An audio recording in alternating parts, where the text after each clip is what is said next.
I hope you are doing absolutely fine. So एक class हो चुकी है हमारी इस पे, हाउ टू राइट ऐसे पे, and today we are going to continue the discussion on how can we write a great essay. और UPSC में जो 250 मार्क्स का पेपर आता है उसमें हम 140 150 नंबर कैसे लेके आ सकते हैं, तो उसी के लिए पूरा ये नाटक हो रहा है. तो let us focus on this, let us get started. And I hope अभी तक थोड़ी पढ़ाई वढ़ाई कर लेना यार, अब नया साल चालू होने वाला है तो फिर एकदम से डर लगता है. So it will be very very difficult for you to cope up otherwise. उसको पढ़ लेना अच्छे से, ठीक है. Can get very very difficult sometimes. Stress बढ़ जाता है, साल चेंज होता है, काफ़ी कुछ होता है लाइफ में. So make sure that you are reading on a day to day basis. Last के लिए मत छोड़ना कुछ भी, वरना बर्बाद हो जाओगे, ठीक है. सो अभी पढ़ना है, जो होना है वो अभी हो, नेक्स्ट 1-2 महीने में होगा. लास्ट के 1-2 महीने में रिवीजन होता है प्रॉपर, और आपको रिवीजन करना है, और बस that's the only thing which you have to do. Right, तो अपन चालू करते हैं इसमें नया ऐसे course.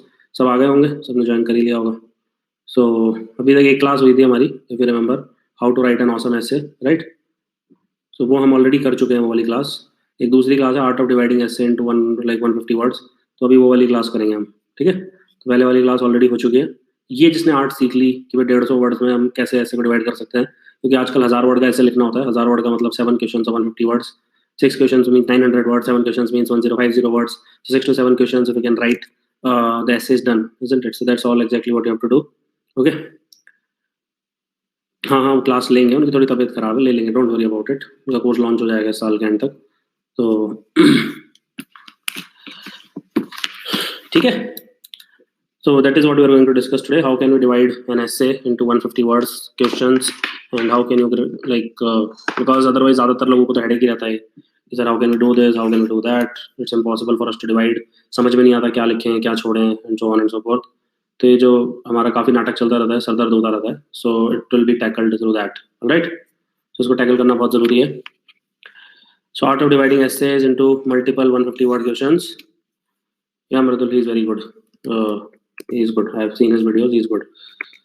How should your essay preparation begin?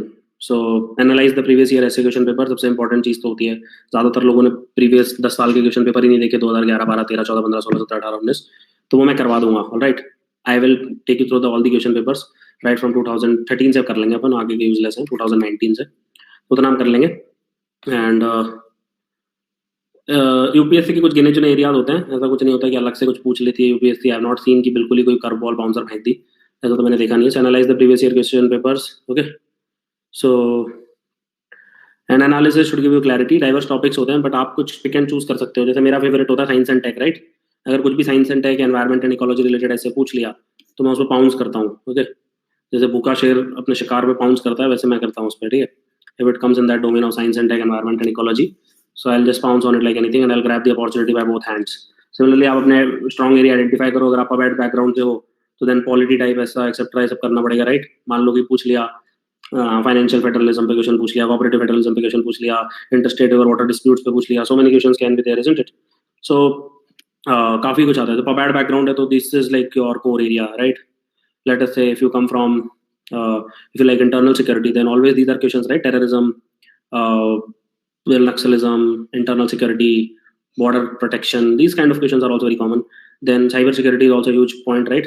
तो philosophical ऐसे के लिए मैं राइट बंदा नहीं हूँ, ठीक है. मैं खुद ही बोल देता हूँ. तो ऐसा नहीं कि मैं लिख नहीं सकता, बट उसमें मैं गारंटी नहीं ले सकता कि मेरे 140 नंबर आएंगे, right. I can write it, I can write better than most people, but science and tech में ऐसा होता है कि आई कैन गारंटी कि 130 140 आ जाए. ओके, सो देखो, जो वो आप बोल रहे हो ना, नमन ने एक बहुत अच्छा पॉइंट रखा है जिसको ज्यादातर टीचर डॉज कर जाते हैं स्टेज पे. तो बोल रहे nowadays compulsory question is there on philosophical essay, please guide in detail how to tackle in detail. So first of all, it's not a philosophical essay, all right. You can mold it to a science and tech or a polity or a PubAd or a environment and ecology essay. Do you understand? So please try to understand this. No one is asking you to write a crap about philosophy in those essays. They are just testing you whether you are able to connect it to the relevant topic at hand. Okay, so always remember this. They are not trying to do anything over the top. ऐसा कुछ अलग से आप जादू टोना नहीं कर रहे हैं वहाँ पे कि वही फिलोसफी लिख के दिखाओ. वो ले दे के होता टॉपिक कोई पॉलिटी पबैड और उसका है, पहले डायरेक्टली पूछ लेते थे, अब थोड़ा इनडायरेक्टली पूछ लेते हैं. That's the only difference which I can see. ठीक है सर. सो उसको मोड़ना तोड़ना उसकी आर्ट होती है एक. ले दे के मसाला वही है. ओके, अब उसको आप उसका पनीर भुर्जी बना लो या उसका मटर पनीर बना लो, ऑलराइट.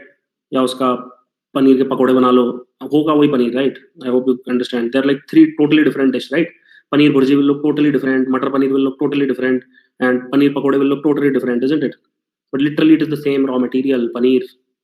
सो वो क्या करते हैं, कान मरोड़ देते हैं, तोड़ देते हैं, इधर से पकड़ लेते हैं, कभी उधर से पकड़ लेते हैं। पहले सीधा सीधा क्वेश्चन पूछ लेते थे कि भाई जो तुम्हें आता है लिख दो, जीडीपी और ग्रॉस हैप्पीनेस इंडेक्स में क्या फर्क है बता दो। अब वो बोलेंगे the parameters are not essential to define the happiness of the citizenry of a country, comment. वो लेने की लिखना वही है कि जीडीपी से कुछ नहीं होता था, एचडीआई से ज्यादा होता कुछ नहीं होता, हैप्पीनेस इंडेक्स होता है, हमें थोड़ा क्वालिटेटिव इंडेक्स पे फोकस करना चाहिए। बट वो पॉइंट वही है, do you understand? Alright, so thing is that masala is the same, आपको वही मसाला उसी से सब्जी बनानी है, या तो आलू की सब्जी बनाओगे, राइट, या पनीर बनाओगे, राइट? आलू पनीर जो की इंग्रेडिएंट्स होते हैं, right? Matar aloo paneer, I think 80% of Indian sabzi will have either of these 3, do you agree? 80% Indian सब्जियों में 3 में से एक इंग्रेडिएंट होता ही है, तो मटर होता है, या आलू होता है, या पनीर होता है, राइट? सो ऐसा थोड़ी अलग से आविष्कार कर लूंगा मैं, ओके? बट उसी के हजारों वेरिएंट बना देंगे, दम आलू, तेरा आलू, मेरा आलू, हमारा आलू, सबका आलू, right? This is the point which you have to understand, okay? So material same होता है, बट ऐसे राइटिंग में जो आर्ट होती है बंदे की, वो इस तरीके से मतलब वहां पे लिखता है कि ऐसा लगेगा कि इसके लिए ऐसे लिखा गया, that is the crux, okay?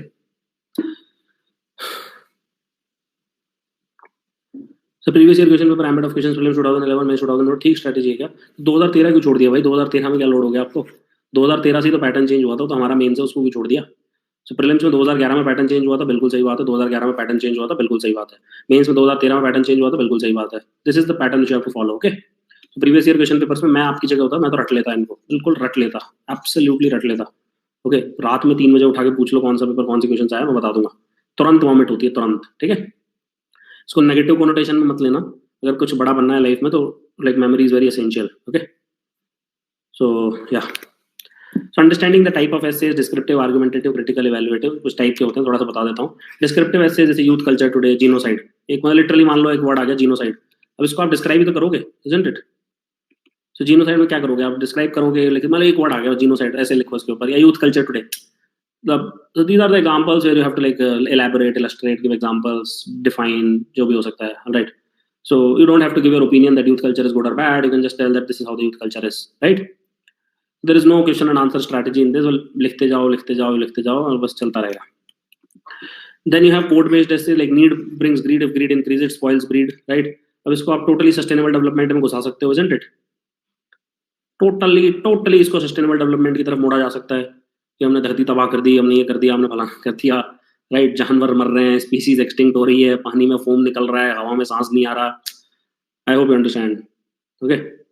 So this is a typical example. Developed countries, USA 10-10 गुना ज्यादा इलेक्ट्रिसिटी कंज्यूम कर रहे हैं, इंडिया चाइना में मतलब लोगों की हालत खराब हो रखी है, okay? Now, some people might say it is a philosophical essay. It's not bloody philosophical essay, okay? You can totally mold it to climate change, global warming, greenhouse gas, terrorism, कुछ भी डाल सकते हो इसमें यार. So many problems, Naxalism, so many problems arises because of this exact issue. So ऐसा नहीं है कि आपसे कुछ मैं अलग से जादू करवा रहा हूँ, but I hope you understand this, okay?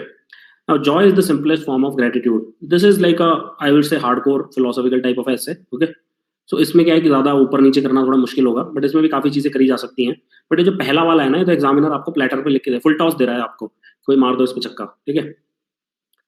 Second वाले में फिर भी थोड़ा 3-5 करना पड़ेगा, थोड़ा इधर उधर करना पड़ेगा, will discuss this later on, but these are like code based essays, these are proper code, right? You can take it to whichever direction you want, but always try to relate it to science and technology, environment and ecology. They are hot topics, you cannot go wrong with them, okay? At least 110 120 marks are guaranteed if you can write some basic stuff. If you can write great stuff like I can do, you can get 140 150 marks, and if you can write even greater stuff, then you can even touch 160 170 marks, okay? मिल जाते हैं आजकल। सो अब आप कितने ही घिस लो GS में, आपको मैं लिख के दे सकता हूँ आपके इतने मार्क्स नहीं आएंगे कभी भी जीएस में। अब यू अंडरस्टैंड माय पॉइंट? कितना ही कुछ भी कर लो आप, 50-200 साल पढ़ लो आप जीएस, इतने नंबर नहीं आएंगे चाहे कुछ भी हो जाए। और यहाँ पे 15 दिन पढ़ लिए और वहाँ पे थोड़ा बहुत आपके मतलब फुल टॉस आ गई और मार दिया sixer. So this is very very important thing, okay? Now this is the most popular type of essay. उसमें एक लाइन लिख देंगे, nuclear energy is the future of the India, comment, nuclear, all the developed world is rolling back the nuclear energy and there are so many disasters happening like Chernobyl incident, 3 Mile incident, Fukushima disaster, ये वो, comment. So basically literally same issue है, आप किसी भी side ले सकते हो उसकी, isn't it? You can take whichever side you want. It's an absolutely open-ended issue. Nuclear energy जैसे है, तो pros भी बहुत सारे हैं और cons भी बहुत सारे हैं. I hope you understand this. These are called as argumentative essay. Typical argumentative ऐसे। ठीक है सर, हम लिख देंगे कैसे आपने बोला है, तो आपने आपके हुक्म सराखों पर कहीं से ढूंढता हूँ, कभी लिखा होगा 2014 में, फोटो लेता हूँ उसकी 2013 14 की, 2012 13 में लिखा था, उसके बाद तो हमारा हो गया था मेंस। तो ये टिपिकल परसुएसिव एसेज होते हैं। जैसे मान लो मेरा क्वेश्चन था science and technology is the panacea for development and security of the nation, ठीक है, और आपके ऊपर है, आप बोल सकते हो पनेसिया है, उतना है कि नहीं है, डिग्री डिफाइन कर सकते हो, right. You can write the pros of science and technology, you can write the cons of science and technology. जैसे प्राइवेसी की बैंड बजी पड़ी है, राइट, आधार कार्ड आपका लीक हो गया, सारा का सारा डेटा चला जाएगा। So there are lot of cons also of science and technology। यहाँ पे चाइना में फेस डिटेक्शन लगा रखा है, क्राउड के बीच में 10,000 लोगों के बीच में आप खड़े हो, आपको पकड़ लेंगे 1 सेकंड में, राइट।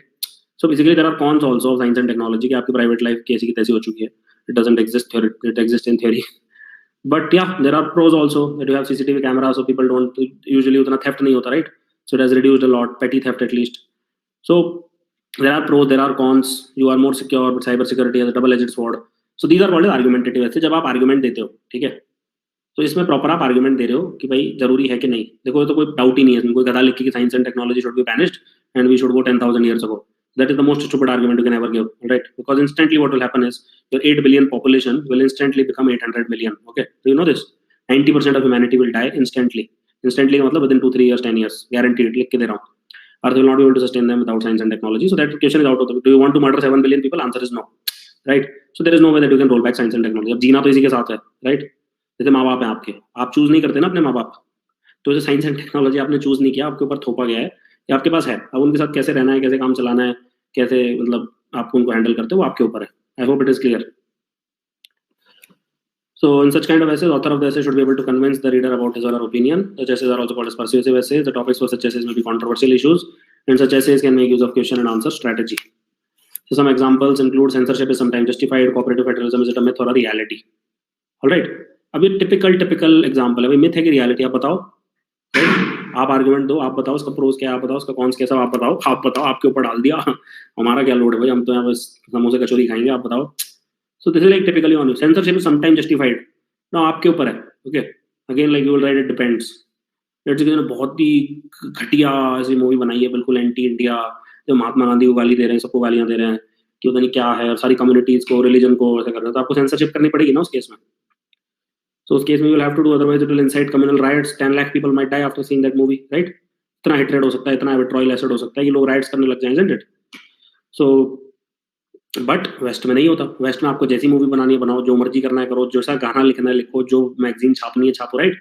वहाँ पे सेंसरशिप का कॉन्सेप्ट ही नहीं होता। If you go to let's say very progressive country like let's say France, let's say मतलब मिल जाएगा, ऐसे नहीं कि बिल्कुल सेंसरशिप नहीं होगी, बट इंडिया लेवल पे तो कतई नहीं होगी, राइट। तो वैसी कंट्री भी एग्जिस्ट करती है, तो वहाँ पे तो बोलते हैं कि फ्रीडम ऑफ स्पीच, जैसे यूएसए में freedom of speech is considered very sacrosanct. अब डोनाल्ड ट्रम्प को जितनी गाली बकनी बक दो, कोई कुछ नहीं करेगा आपका, right. So again like it depends on you which side you take. एक पाकिस्तान एक तरफ यूएसए है, तो एक तरफ सऊदी अरेबिया है, so you can talk about this whether censorship is justified और नॉट। जल्दी से कुछ क्वेश्चन ले लेते हैं। How far sociology optional calculus है? ऑब्वियसली अगर सोशियोलॉजी का आएगा तो कर लेना, उसमें क्या दिक्कत है। सर इंजीनियरिंग बैकग्राउंड के लिए कौन सा ऑप्शनल इजी रहेगा प्लीज गाइड? अगर वो इंजीनियरिंग में हो, मैकेनिकल इलेक्ट्रिक, तो ले लो, नहीं हो तो फिर यार कुछ और ले लो, पॉपेट ज्योग्राफी एंथ्रो सब लेते हैं। So you keep saying after general focus on pivots strategy still remains same like revision. ऐसे थोड़ी होता है प्रकार, कैसी बातें करते हो आप? ऑप्शनल कहाँ गया सर? ऐसे राइटिंग कहाँ गई? आंसर राइटिंग कहाँ पे गई? एथिक्स का पेपर कहाँ पे गया? ये सब कौन पढ़ेगा? ये मेंस के लिए तो पढ़ते हैं। इंटरनल सिक्योरिटी के इश्यूज हो गए, या फिर आपके पूरा हार्डकोर गवर्नेंस वाला पोर्शन हो गया, राइट। एथिक्स हो गया, ऑप्शनल हो गया, कंपलसरी इंग्लिश हो गया, कंपलसरी हिंदी हो गया, राइट। आंसर राइटिंग हो गई, ऐसे राइटिंग हो गई, तो उसी के लिए पढ़ोगे ना। वो सब मत टच करना जनवरी के बाद। मैं तो भाई स्पष्ट बात बोलता हूँ, बिल्कुल सीधी और स्पष्ट, ओके। यस, प्रीलिम्स और मेंस में ओवरलैप होता है, बट ओवरलैप नहीं भी होता है, राइट। 80% ओवरलैप होता है, 20% नहीं होता। जैसे प्रीलिम्स के कुछ स्पेसिफिक टॉपिक्स होते हैं, जैसे सीसेट पेपर 2 आप नहीं पढ़ोगे मेंस के लिए, कभी जिंदगी में कभी नहीं पढ़ोगे, राइट। कुछ करंट अफेयर्स होते हैं जो आपको पता है इतने सस्ते करंट अफेयर्स है कि मेंस में कभी नहीं पूछे जाएंगे, isn't it? But you still go through them because just in case they might appear in the preliminary examination, for example, which is the state butterfly of Maharashtra, or which banana is orange in color, or what is the meaning of in dark, right? These type of questions will usually never be asked in the mains examination. या फिर contemporary बताओ, गुरु नानक देव जी का contemporary बताओ, अकबर का contemporary बताओ, बाबर का contemporary बताओ, ये सब नहीं पूछते मेंस में, isn't it? But आप फिर भी पढ़ते हो prelims के लिए because it's very important for you to basically guess the work right there right now, right? कौन सी बॉडी कब बनी थी, कौन सी सीओपी में क्या हुआ था, these are all very pre-centric questions, isn't it? फिर आंसर कन्वेंशन कौन सी सिटी में हुई थी, ईरान में हुई थी, कहाँ पे हुई थी। I hope you understand this, all right? थोड़ा सा हाइपर मत करो अभी, प्रीलिम्स स्पेसिफिक प्रिपरेशन थोड़ी सी होती है 20 से 25% और मेन स्पेसिफिक प्रिपरेशन भी होती है 20 से 25%, but yes 70 to 80% is a huge overlap in the preliminary and mains examination preparation. So that is exactly what I meant, that till January you can focus on the mains examination preparation in the side, for example in optional etc., but after January you should not at all touch the mains preparation, because then your prelims preparation will go in jeopardy and you may or may not be able to clear the prelims. Hence it is very important for you to focus on prelims so that it is guaranteed that you clear prelims and you are able to write the mains examination. ठीक है, जल्दी बोल दिया सब कुछ, I hope बात याद रहेगी, तो आगे बढ़ते हैं. Okay, so this is like I don't want to talk like that because ज्यादातर लोग समझ नहीं पाता. If mains is still pending then, अरे सर पहले प्री निकालोगे ना, पहले हवा का सोचोगे या फिर उसके बाद पानी का सोचोगे, उसके बाद खाने का सोचोगे, isn't it? पहले हवा का सोचोगे, फिर पानी का सोचोगे, फिर खाने का सोचोगे. बिना हवा के 3 मिनट जिंदा नहीं रहोगे, बिना पानी के 3 दिन जिंदा नहीं रहोगे, और बिना खाने के 3 महीने जिंदा नहीं रहोगे, राइट? तो पहले खाने का तो नहीं सोचोगे, अभी सांस नहीं आ रहा बट यार बटर पनीर मिल जाता बढ़िया, तो मजा आ जाता, राइट? ऐसे तो नहीं होता, पहले आप सांस लोगे, राइट? पहले पानी से बाहर आओगे, फिर उसके बाद आपको प्यास लग रही है तो इतना ही सोचोगे मैकडी की फ्राइज मिल जाए तो बहुत बढ़िया रहेगा, फिर आप पानी ढूंढोगे, जब पानी और हवा का हो गया तब आप सोचोगे यार कि बढ़िया फ्राइज मिल जाती, कहीं से मेयोनीज लगा हुआ कुछ पिज्जा खिला देता, कोई बढ़िया रहता. सो प्रायोरिटाइजेशन तो करो सर, पहले प्री तो निकाल लो. इतना कैसे डिफिकल्ट हो सकता है कुछ? जैसे याद रख लेना, 3 मिनट के बिना आप सांस में मर जाओगे, 3 दिन के बिना पानी के बिना मर जाओगे, और 3 महीने के बिना खाने के बिना मर जाओगे, राइट? ऑब्वियसली अब कुछ लोग जल्दी भी मर सकते हैं, हो सकता है आपको सांस नहीं आती हो तो आप 60 सेकंड में मर जाओ, मतलब don't take it to heart, but this is like a general rule. Okay, okay, so this is air, this is water, 3 days, 3 minutes and 3 months with food. Okay, इतने बढ़िया एग्जांपल इसलिए लाते हैं सर क्योंकि यही सोचते हैं ना, इतने बच्चे इतने क्वेश्चंस पूछते हैं तो उनको समझाने का जिम्मा है मेरा, my responsibility to tell you. Sir will give some of the question which you can practise at home. School के बाद ऐसे लिखा ही नहीं है. अरे अरे कैसी बातें कर रहे हो सर, ये प्रीवियस ईयर क्वेश्चन पेपर है तो लिख लेना उसमें से, बट मैं भी दे दूंगा, चलो आप बोल रहे हो तो पक्का दूं. सिलेबस याद करना जरूरी है क्या? और it changes in every 2 years, it doesn't change at all. It change 6 years ago, it has never changed ever since then. Sir humble request please upload एनवायर PDF whenever you get time. ठीक है sir, पक्का कर देंगे, परेशान मत होना. टाटा. और critical issues taking a central standpoint will be okay, like highlighting the role, giving a problem solution. Obviously take middle path, 1000 बार बता चुका हूँ. कंस्ट्रक्टिव क्रिटिसिज्म होना चाहिए, फिर रिट्रेसल मैकेनिज्म होना चाहिए, ओवरटली ऑप्टिमिस्ट होना चाहिए, अंडरलाइन पेसिमिस्ट होना चाहिए. ये तो किसी का फेस नहीं लग रहा, overtly optimist and underline pessimist, इसे फेस नहीं लग रहा किसी का. Anyway, so you have to be overtly optimist. Okay, so anyway, चलो कोई बात नहीं. Yeah, let's move on to critical essays. This critical essay is like थोड़ा बहुत प्लस माइनस करते हो, ठीक है? अर्बनाइजेशन पहली बार लाइफ में ड्राइंग बनाई, कोई आर्टिस्ट नहीं हूँ मैं, ठीक है? Urbanisation is a blessing in disguise, alright? So very very important, alright? Urbanization is a blessing in disguise, so it is extremely critical, extremely important. And privatization of education, does nuclear deterrence work? All these are extremely important. Okay.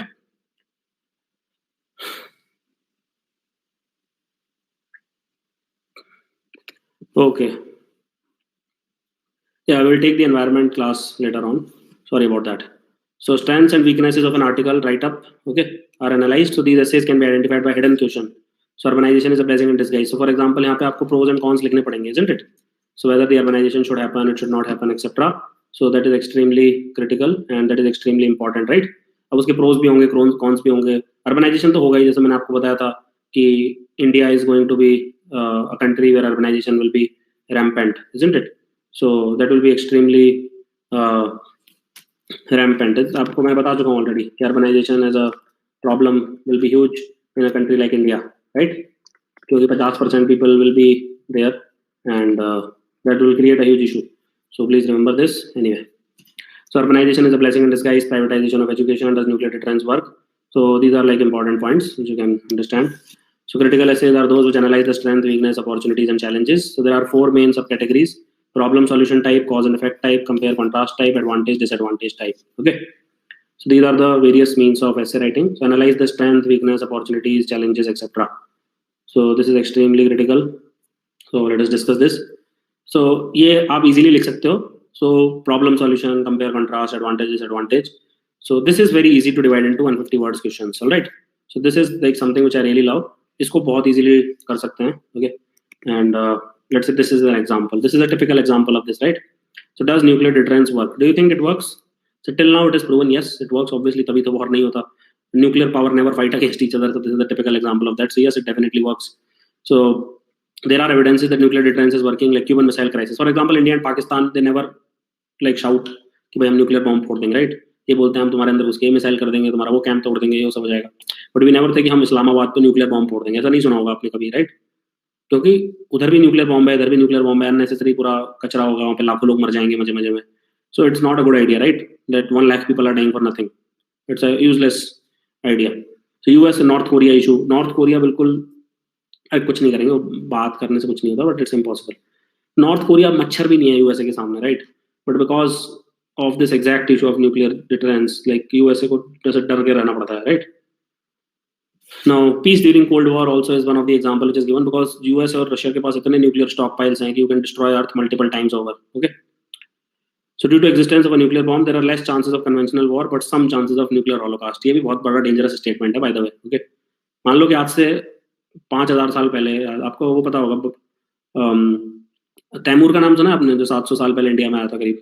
So you might have heard about his name. So he came and he killed a lot of people in India. So I'm presuming he must have killed like thousands of people in India. Okay. Or maximum he would have killed 50,000, 1 lakh people. उससे ज़्यादा तो क्या ही करेंगे? But do you know that one nuclear bomb or 2 nuclear bomb in Delhi can kill like 10 lakh people, 20 lakh people? Or if you drop it in Tokyo, or if you drop it in Dhaka, it can kill like 10, 20, okay? Like 1 million, 2 million तो आराम से 5-10 million भी हो जाएगा, right? So अगर वो हो गया तो फिर न्यूक्लियर हॉलोकास्ट के चांस बढ़ जाते हैं। सो कन्वेंशनल वॉर शायद कम चांस हो, बट न्यूक्लियर हॉलोकास्ट के सम चांस होते हैं। अमर्त्य सेन की बहुत प्यारी कोट है, तो you can use this. Okay, एक ही तो बार होना है न्यूक्लियर वॉर को, आप समझ रहे हो ना? जैसे मीटियोर तो सर आज तक टकराया ही नहीं, सर कैसे टकराएगा? अरे एक ही तो बार आपका कार एक्सीडेंट होना होता है, एक ही तो बार फ्लाइट एक्सीडेंट होना होता है, एक ही तो बार मीटियोर को टकराना होता है, एक ही तो बार आपको कैंसर होना होता है। Do you understand? बार बार थोड़ी होगा आपको फ्लाइट का एक्सीडेंट हो गया, बार बार है, आज तक तो हुआ नहीं, आगे कैसे होगा? So these are like once in a life time event, right? So जैसे आज तक वर्ल्ड कप नहीं जीता, पहले कैसे जीतेंगे? अरे एक दो बार ही तो जीतोगे लाइफ में वर्ल्ड कप, कौन सा रोज रोज जीतने वाले हो? आज तक तो यूपीएससी निकला नहीं, आज के बाद कैसे निकलेगा? अरे एक ही तो बार निकलेगा 99% लोगों का। This very flawed statement which people से कि यार बचपन से यूपीएससी नहीं निकला तक, तो एक ही तो बार क्रैक होगा। ज्यादातर लोग दोबारा नहीं देते हैं पेपर, 99%, 95% लोग जिनका एक ही बार निकलता है। कुछ लोग होते हैं जिनका एक दो बार ज्यादा निकल जाता है, but that's about it. So evidence that suppose Kargil war तो हुआ ही था, इजंट इट? फिर है साइबर सिक्योरिटी, साइबर थ्रेट, 50 लपड़ा चल रहा है, और चलो मान लो स्टेट ने एक दूसरे के ऊपर न्यूक्लियर वेपन नहीं भी छोड़ा, तो क्या गारंटी है जो टेररिस्ट ग्रुप हैं, जो चिंगू मिंगू घूमते रहते हैं, इनके हाथ कभी लग गया तो लोड हो जाएगा ना फिर। So terrorist can get at like hands, non state actors हो गए, टेररिस्ट हो गए, बहुत सारी अलग अलग ग्रुप्स हैं। मान लो कि उनके हाथ कभी लग गया तो उनके पास तो कुछ है नहीं। तो threats, so danger of accidental nuclear wars, last resort strategy etcetera. So it's not a easy thing. Now evaluative essay होता है, how important, what do you think, to what extent etcetera. So do you think a strong opposition can strengthen the democracy? Now this is totally on you. Okay, yes, obviously इसका answer yes है, इसका मतलब ही नहीं कि कोई no तो करने का प्रश्न ही नहीं उठता, बट yes लिखने के बाद भी how do you tackle it, so that is upon you. To what extent do you believe there should be absolute freedom of speech in India? Now this is a very मतलब you can't go US route in India because people will people will not be able to handle that, right? For example, इसका example देता हूँ, जैसे आप New York से अगर California उड़ के जाओगे 2 घंटे का फर्क पड़ जाता है। ओके, न्यूयॉर्क से California, so New York is in this coast, California is on that coast, तो फ्लाई 2 घंटे का फर्क पड़ जाएगा आपको। इंडिया में आप जाओ अरुणाचल प्रदेश से गुजरात, कुछ फर्क नहीं पड़ेगा। You understand? Now this is not a good thing, we should have like at least 3 time zones in India, at least बोल रहा हूँ, but we don't have it.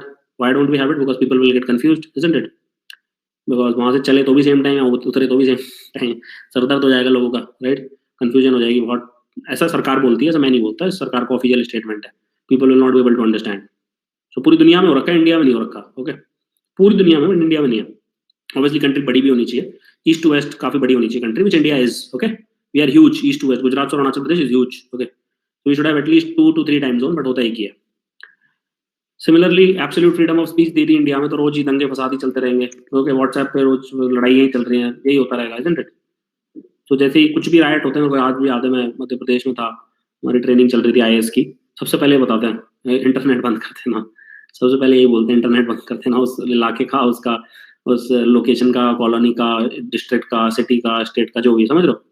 सबसे पहले आजकल नहीं, 144 तो बाद में लोग, पहले इंटरनेट बंद कर दो, because people today communicate on WhatsApp a lot. Okay, SMS पे नहीं करते उतना, और SMS पे करोगे भी तो एक को भेज दोगे, 2 को भेज दोगे। व्हाट्सएप पे क्या सीधे टक टक फॉरवर्ड होते हैं, तो एक साथ आप 1 मिलियन लोगों को मैसेज भेज सकते हो। 256 का एक ग्रुप है, ऐसे 50 ग्रुप में आपने मैसेज डाल दिया। Okay, so that is like huge, 10,000 people suddenly got it and they just need to forward it to 100 more people, right? So suddenly in 1 minute 1 million people have seen it. अब समझ गए? 250 लोग हैं group में, 50 group को आपने भेज दिया, तो सीधा 12,000 हो गया आपका, और उसके बाद तो फिर मतलब कुछ रुकना ही नहीं, उसके बाद तो कहाँ रुकेगा कुछ message. So That is the point. So that's why every time anything happens, whether it's the Ayodhya verdict, whether it's J&K issue, whether it is CAB issue, CAA issue, NRC issue, whatever the issue is, तुरंत internet बंद होता है सबसे पहले, उसी से right रुक जाते हैं आते तो। वरना मॉर्फ कोई पिक्चर भेज देगा 2007 की, कोई बांग्लादेश का वीडियो भेज देगा, कुछ भी चलता है फिर, ठीक है, तो रीब्रांडिंग कर देंगे उसकी। नहीं लिटरली यही होता है, आपको लग रहा होगा मैं जोक कर रहा हूँ, but this is what my district collector of Bhopal told me कि भाई ये काफी नाटक होता है सब कुछ। ओके, तो कभी का कोई वीडियो किसी को कुछ भी टिका देगा और फिर उस पर लड़ पड़े और मर गए लोग, पता ही नहीं चला किस लिए हो गया, कुछ पता ही नहीं है। So do you think there should be absolute freedom of speech in India? So then it is very difficult because people might not be able to handle that. Similar, just if they can't handle multiple time zones, and how can they handle a fake video, right? People think जो WhatsApp पे आता है वो actually true होता है. I think 80%, 70% people genuinely think it is true, right? Genuinely, मतलब जैसे मेरे को तो पता है मजाक चल रहा है, टाइम पास हो रहा है, मैं तो इंटरनेट पे जाके ऑथेंटिक सोर्सेज से चेक कर सकता हूँ, बट कौन जाके चेक करता है ऐसे? जो आ गया ठीक है, ये लोग तो आर्गुमेंट भी देते हैं मेरे को कि फलाना चाय पीने से कैंसर ठीक हो जाता है and so on so fourth. बोला सही बात है, फिर उसको पेटेंट कराओ, उससे पैसे बनाओ, यार क्या कर रहे हो जिंदगी में, क्या 50,000 की नौकरी कर रहे हो, उसको पेटेंट करा के बनाओ। Anyway, so yes, so here you have to tread very carefully. I hope you understand that. But वहां पे आप पहुंच गए लिबरल बिल्कुल यूएस वाले कि भाई नहीं एब्सोल्यूट फ्रीडम होना चाहिए स्पीच का, इंडिया में क्या बात कर दी सर आपने, जो मर्जी बोलो, people have very take a lot of offence these days and so on so forth, should be absolute, there should not be no exception to article 19, you should become a western liberal society and so on and so forth. तो examiner हंसने लग जाएगा आपके ऊपर। Do you understand? So उसमें बोलो constructive criticism होना चाहिए, it should be there, but it should not like target the religion, the emotions of the people, etc. मतलब bad practices should be targeted, but overall level पे मतलब you should not paint someone like as good or bad. So that will be the argument which I would take. Alright? तो सबसे पहले चालू करेंगे sir and ma'am 2013 में। तो ये हमारे टाइम पे आया था 2500 वर्ड्स का 250 मार्क्स का, अभी बंद हो गए हैं। Is it absolutely clear? अभी बंद हो चुके हैं, अब से नहीं पूछे। लास्ट 5 साल में आप उठा के देखोगे नहीं मिलेगा एक भी ऐसे ऐसा, ये बंद हो चुके हैं, तो ताला लग चुका है, बैन हो चुके हैं, whatever, but they can restart it. Okay, ऐसी कोई गारंटी नहीं है, यूपीएससी ने कोई गीता पे हाथ रख के कसम नहीं खाई कि भाई हम ऐसा नहीं पूछेंगे, ठीक है, अगली बार पूछा जा सकता है, ऐसा कुछ गारंटी नहीं है,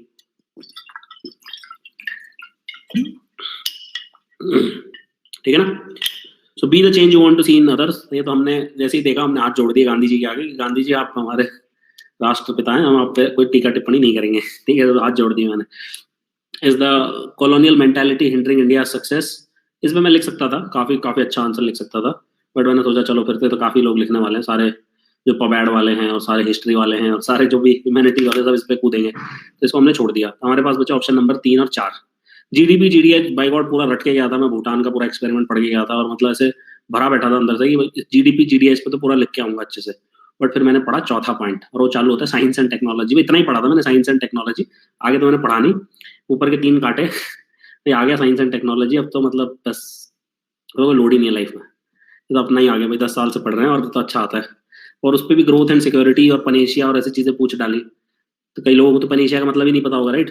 वहाँ पे कंफ्यूज हो जाएगा साइंस का स्टूडेंट, तो पनेशिया की बीमारी आ गई, ठीक है, बट हम निकले डॉक्टर, तो पनेशिया में काफी कॉमनली टर्म यूज होता है वहाँ पे, ठीक है।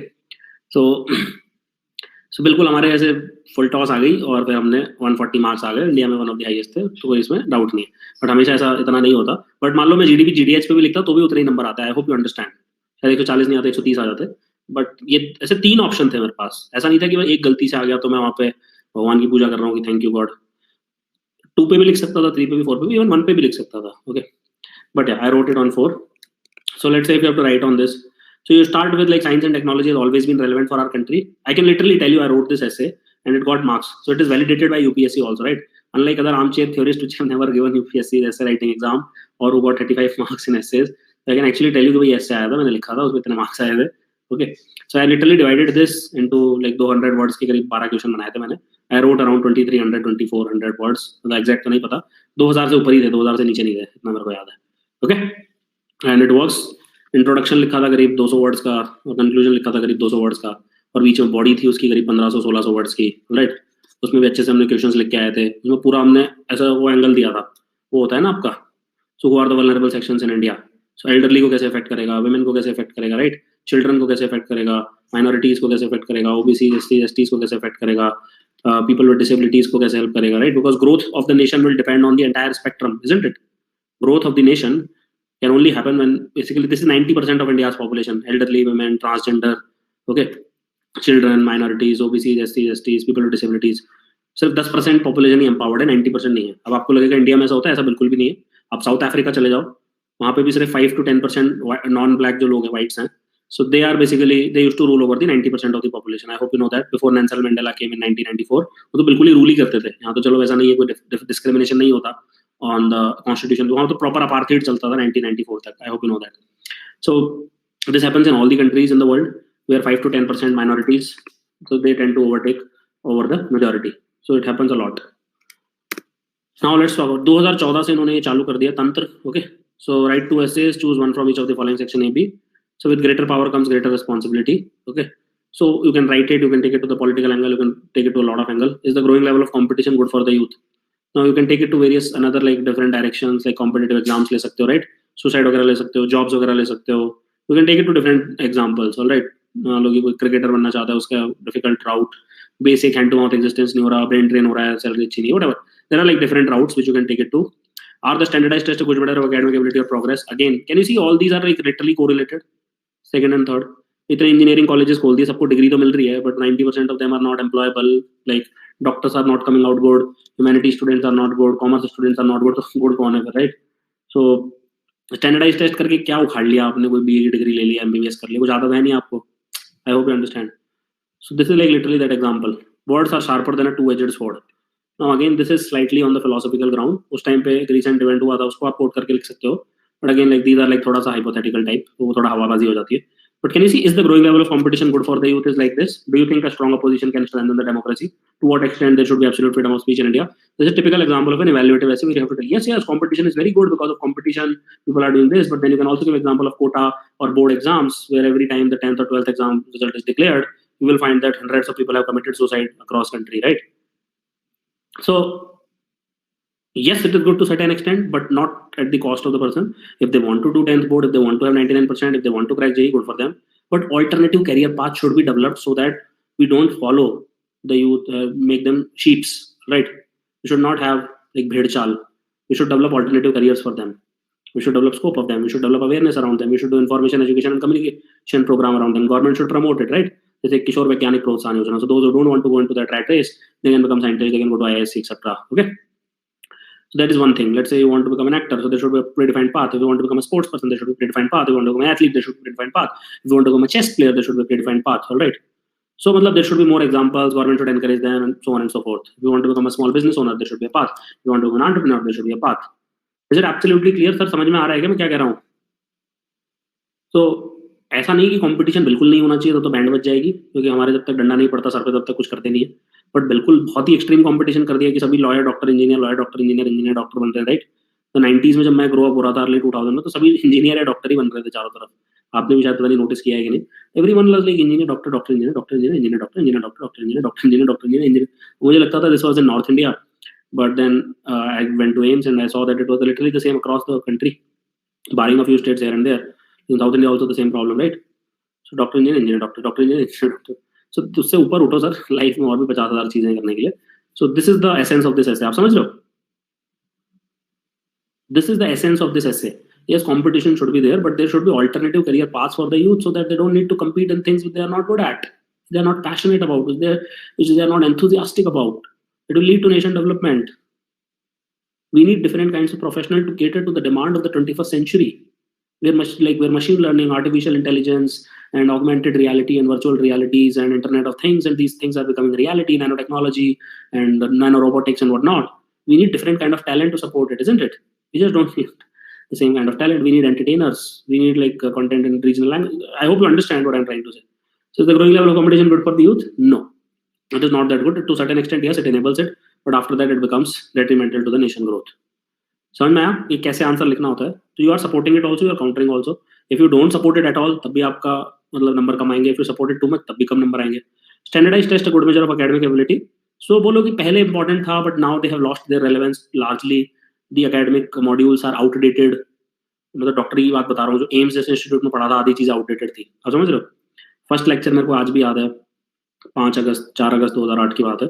हमारे प्रॉफ ने आके बोला था, जो भी हम पढ़ाएंगे तुम एमबीबीएस में, जब तक तुम्हारा एमबीबीएस खत्म होगा 80% चीजें यूजलेस हो जाएंगी. You understand what I am trying to से?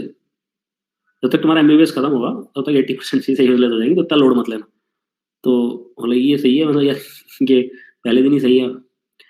तो was it the policy paralysis or paralysis of implementation which slowed the growth of our country? Now this is a typical example. Okay, सो देखो policy तो बहुत बनती है India में, right? हर चीज की पॉलिसी मिल जाएगी, nano technology, biotechnology, health, water, disaster management, जो उठाओगे साहब उसकी पॉलिसी तो मिल जाएगी, isn't it? ऐसी कोई चीज है जिसपे पॉलिसी नहीं बनी हुई? अंडे अंडे कैसे प्रमोट करते हैं, मुझे तो लगता है उस पर भी बहुत बड़ा एक डिटेल नोट होगा। पोल्ट्री कैसे प्रमोट करते हैं, पिसी कल्चर, सेरी कल्चर, तेरा कल्चर, मेरा कल्चर, सब पे एक बहुत ही डिटेल्ड पॉलिसी होगी, right? But I have seen all that. So it's not actually policy paralysis जो हर एडिटोरियल में लिख देते हैं गधों की तरह, it is actually paralysis of implementation. बहुत ही सही ऐसे है। अगर आप पॉलिसी तो बना देते हो, उसको एग्जीक्यूट कौन करेंगे? आपके पिताजी करेंगे ग्राउंड पे जाके। आपने बोल दिया अतिक्रमण हटाना है, रोड चौड़ी होनी चाहिए, तो सरकार विकास करेगी, वो सही बात है। आप वहां पे रोड चौड़ी करने गए, किसी ने आपको गोली मार दी। Have you seen this kind of incidents? IPS officer, IAS officer being shot when you are there removing the atikraman or the excess encroachment on the land of the sarkar. People literally shoot you. So what is the difference here? The difference is that yes, you made a policy, yes, it has to be done, but then when it comes to implementation, it becomes a huge issue, right? People are afraid of implementing things. If you sign on some paper for implementation, maybe after 10 years there will be case against you. Okay, so this is not policy paralysis, this is called as implementation paralysis. This is a very good. Yes, policies are also slow, I'll not deny it. 2002 में health policy बनाई, फिर 15 साल सो गए, फिर 2017 में उठे, अच्छा एक और हेल्थ पॉलिसी बनाते हैं, फिर 15 साल हो गए सर, कैसी बातें कर रहे हो? मतलब इतना कौन से बिजी हो, एक बीच में बना दो, हर 2 साल में बना दो, right? Sting operation and invasion on privacy, बहुत ही थिन लाइन है इस पे, बहुत ही ज्यादा थिन लाइन है। ओके, तो मान लो कि आपने 100 स्टिंग ऑपरेशन कराया, उसमें से 5 सक्सेसफुल हो गए, तो उसमें तो आप बोल सकते हो कि भाई we took out the corruption और व्हाटएवर, और जो 95 लोगों की प्राइवेसी वायलेट हो गई उसका क्या हुआ? आप समझ रहे हो? जुडिशरी में बोलते हैं ना कि let 100 criminal go scot free but not even a single innocent should be punished, right? तो उसके अगेंस्ट हो गया, प्रिंसिपल के अगेंस्ट हो गया। तो स्टिंग ऑपरेशन बहुत ही डाइसी होता है। Is it absolutely clear? It is not ethical, it's not considered ethical by many scholars. So this is what it comes out to be. 50 golds in Olympic, can this be reality for India? मतलब क्या question पूछ रहा है? Yes, obviously it can be a reality for India. We have such a huge population, we have such a huge talent, raw talent which is available in each and every nook and corner of our country. However, the kind of funding and technology which is needed, the kind of support which is needed from the side of the government to the young budding athletes is drastically missing. We have seen a lot of such cases where budding talent people in their prime could not earn much money and are not doing menial jobs, so they will discourage other athletes to pick up those jobs. But however, we have also seen the changes where government jobs are being offered to the athletes in the recent time. We need to scale it up very fast. We need to go to each and every village of the country. Yes, it's definitely possible, but it will take a lot of effort, a lot of funding, a lot of change in the attitude of the Indian parents, where they just don't focus on engineering and medicine, but rather they encourage their children to go to these things. आप समझ रहे हो? Literally ऐसे का पूरा सार यही है, तो कुछ नहीं है इसके अलावा, जो मैंने आपको बोल दिया लास्ट 1 मिनट में, यही मैं पूरा लिख के आता, यही ब्रेनस्टॉर्मिंग करता, 4-5 सरकार की स्कीम डाल देना, and that's about it. You give me a topic, sir how you can do this, oh my God, क्या हो गया भाई? थोड़ा बहुत पढ़ोगे एडिटोरियल तो 5-6 एडिटोरियल के बाद तो सब सेम ही चीज लिखते हैं। ओके, एक्सटेम पूरी कर रहा हूँ, मेरे सामने कौन यहाँ पे किताब लेके बैठा है कि भाई, और किताब कोई रिसाइट भी कर देगा तो इतनी जल्दी तो क्या ही रिसाइट करेगा, isn't it? अब तो सर रोबोट की तरह बात करते हैं। How will you prove that I am not a robot? Anyway, so 50 gold in Olympics, can this be a reality for India? Yes, absolutely it can be a reality for India, sir, don't worry about it. Okay, tourism, can this be the next big thing for India? Do you know that a lot of countries just sustain themselves on tourism? A lot of countries in the world, they sustain themselves primarily based on tourism. So yes, it definitely can be the next big thing for India, जैसा कि हमने आपको बताया।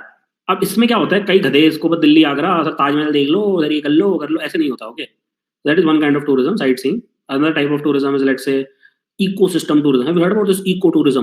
Have you heard about this term eco tourism? अरे ऐसी ऐसी जगह India में, कंचनजंगा बायोस्फीयर रिजर्व में जा रहे हो, वहां पे रुक रहे हो। Third type tourism, medical tourism. Okay, then another type of tourism can be, let's say, cultural tourism, healing tourism, yoga कर रहे हो ऋषिकेश में बैठ के, बीटल्स की तरह होली होली खेल रहे हो, बढ़िया, समझ रहे हो? So basically there are a lot of other aspects of it, you don't understand it. People just Delhi Agra Jaipur 500 में 500 में, वो नहीं है। Okay, so I hope you understand it's not about Taj Mahal और जामा मस्जिद और इधर, ठीक है? So this is much broader than that. So सबसे पहले मैंने आपको यही सिखाया है, अगर कोई मेरे से पढ़ रहा है लास्ट 2-3 साल में, कि ओवरऑल लेवल पे पहले डिफाइन कर दो, राइट? जैसे मैंने आपको बताया, इको टूरिज्म हो गया, मेडिकल टूरिज्म हो गया, ऑब्वियसली लाइक जो भी हमारे नेचुरल हेरिटेज है, जो भी हमारी यूनेस्को वर्ल्ड हेरिटेज साइट्स है वो हो गया, कल्चरल टूरिज्म हो गया। फिर रिलीजन्स के काफी सारे स्पॉट्स हैं इंडिया में, राइट? जैसे अभी बता रहे थे कि एक रामायण बेस पे पूरी को बनाएंगे, राइट? जहाँ पे भी रामायण की जो इंपॉर्टेंट स्थल हैं, स्थल मतलब जो भी आपके साइट्स हैं, उनको एक ट्रेन रूट से जोड़ेंगे, right? So that is a typical example of जो मक्का मदीना में होता है for Islam, right? So that can be done for Hindus here, right? So we have so many things, so that will be typical example of religious/spiritual tourism, isn't it? I hope you understand what I'm trying to say. It's not just about this and that. So जैसे वहाँ पे होता है ना, like Yamunotri, Gangotri, इस type से Uttarakhand is very famous for this anyway. So yes, it can be definitely be the next big thing for India, but uske liye we need to have affordable hotels, affordable housing, safety, security, transportation, right?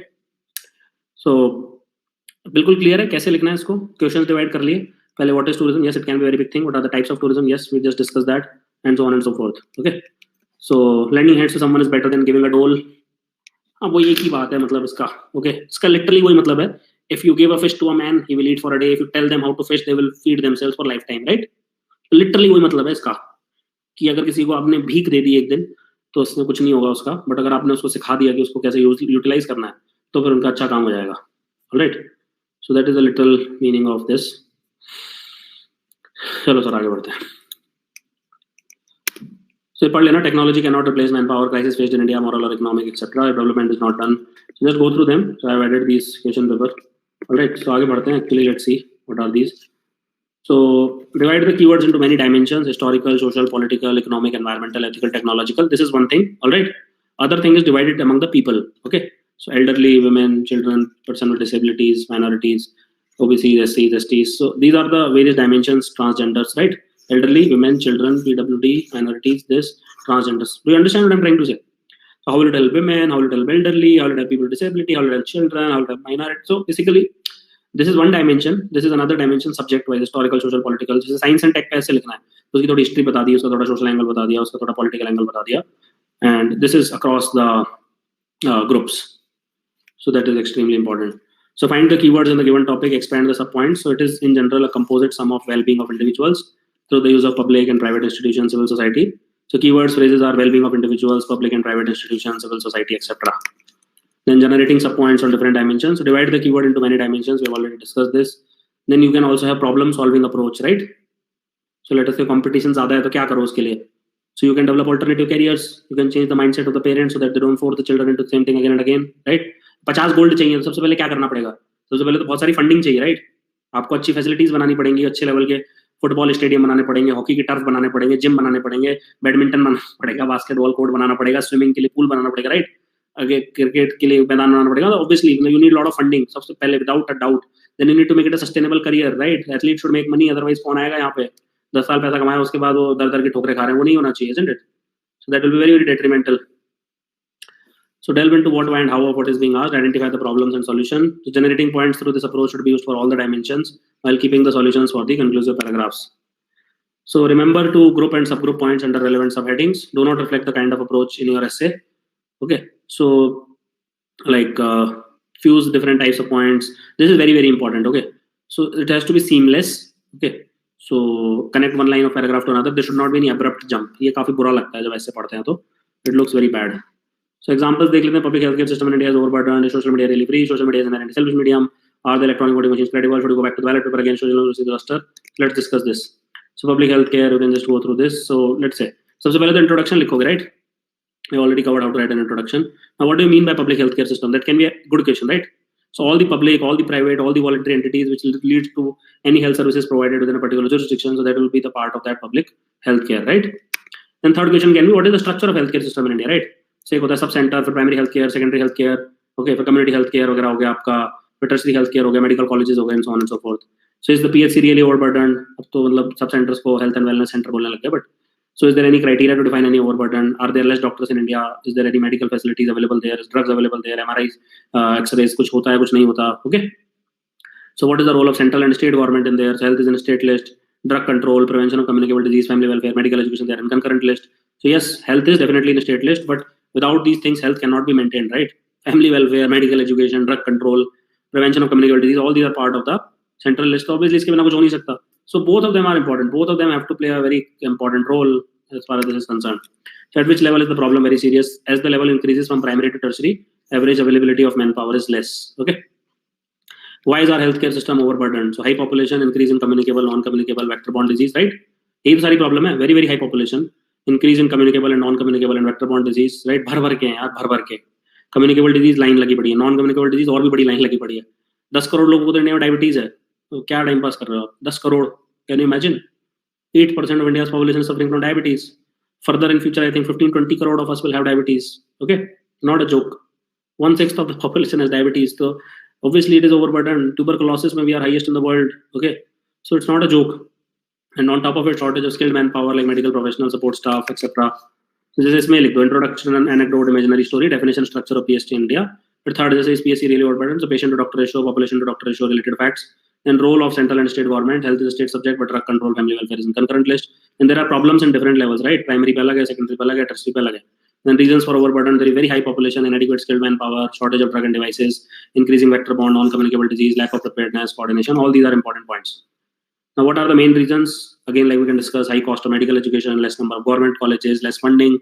Do you know there are just only like around 450 medical colleges in the entire country? Do you know this? That's it. पूरे India में 450 medical colleges के around है. That's it. पूरे India में मतलब joke चल रहा है. कितने हैं इंजीनियरिंग कॉलेजेस? कितने को आइडिया है?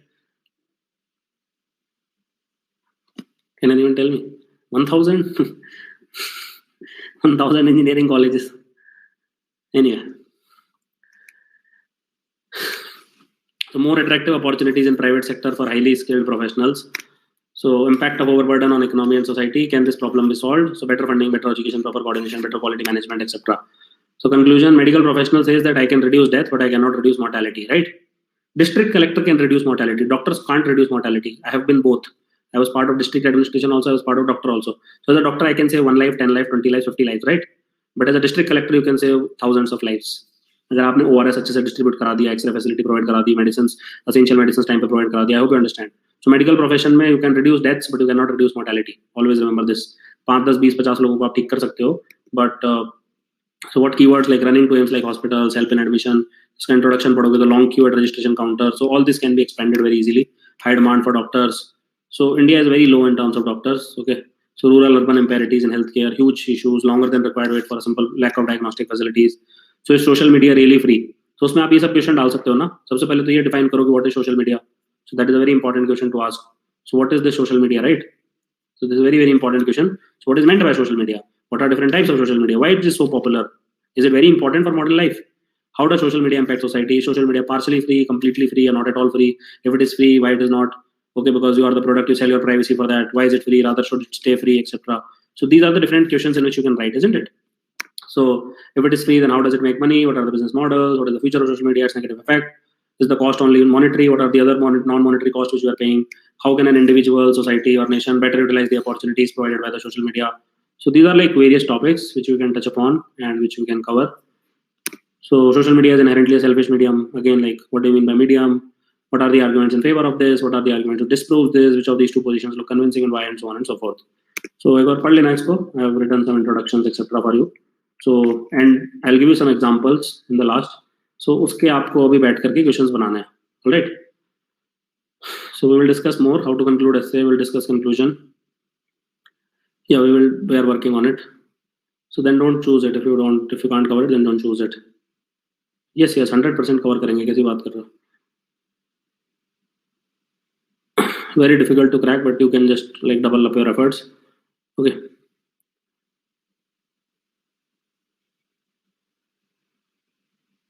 मतलब हो तो सकता है, but it's very difficult 6 महीने में. Okay, I'll discuss. Yeah, it definitely disturbs it, so that I will give it to you. So it 100% disturbs it, right?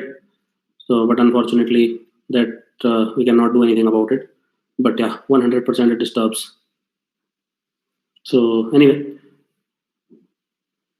so if you can take any route, what is you basically looking for, as in what kind of answers are different. We'll discuss all this. So for the second question, we have to answer the yes or no. We will discuss all this. अभी तो बस चालू है ऐसे writing. We'll discuss each and every topic. We'll discuss आपका gold पक्का है 2x में. How can you speak so fast? हमको भी सिखाओ. Just like it comes naturally. Government scheme should be mentioned. Yes, 100% you should do. So how to improve English grammar. So Hindu editorial are the best. So guys, thank you for watching this. Have an awesome day. Take care and good night. Hi guys, what's up? How are you doing? सब बढ़िया. I hope you're doing absolutely fine. So एक class हो चुकी है हमारी इस पे how to write essay पे, and today we're going to continue the discussion on how can we write a great essay. और UPSC में जो 250 मार्क्स का पेपर आता है उसमें हम 140 150 नंबर कैसे लेके आ सकते हैं, तो उसी के लिए पूरा ये नाटक हो रहा है. तो let us focus on this. Let us get started.